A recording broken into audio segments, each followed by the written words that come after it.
Hi there. I thought I'd do a little review of the Exped Megamat Duo 10. I've had this pad for a few years now. I use it in the back of my truck. It works great. Even though the truck is ripply and cold,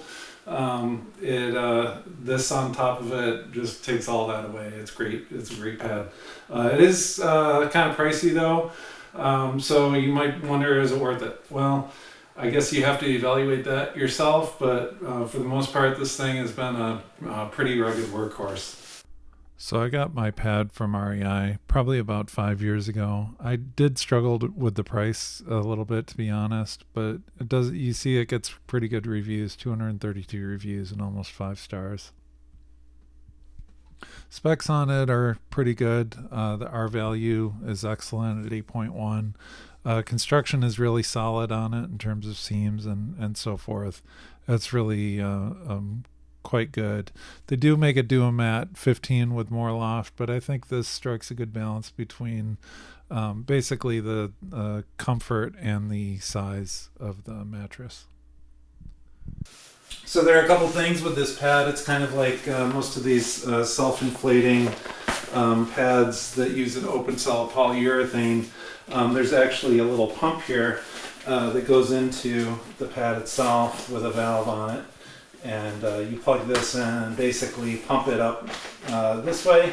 You can also blow it up. It's actually kind of half deflated right now because I just came back from a trip and I used it and I started putting it away and thought, hey, this is tricky enough to do that maybe I should show people how it's done. So the inflating one gets closed when you're ready to pack up. There's a little valve here, and you're going to look at this and go, what do I do with that? Do I press it in or what? Actually, you just leave that out. If it does flap in, it'll just fly out. But you just leave that open and fold it up, and there's a storage bag that it goes in, and it's all very easy. So as you squeeze, the air just comes right out of the mattress, and that valve keeps it from coming back in. So it works really quite well for that. This whole process is really pretty straightforward, but you'll see a little tab on the other valve. It looks like almost a zipper pull. That's designed to just keep that cap from closing when you're doing an inflation, so the air coming into the mattress basically won't pull that cap shut and prevent you from filling the rest of the way. I'd say, filling it, just letting it expand probably gets you about 90% of the way there in terms of the pad being filled up. And then the other 10%, you can use the pump to get it the rest of the way. It's really a pretty simple process. Okay, so I got this all compressed now.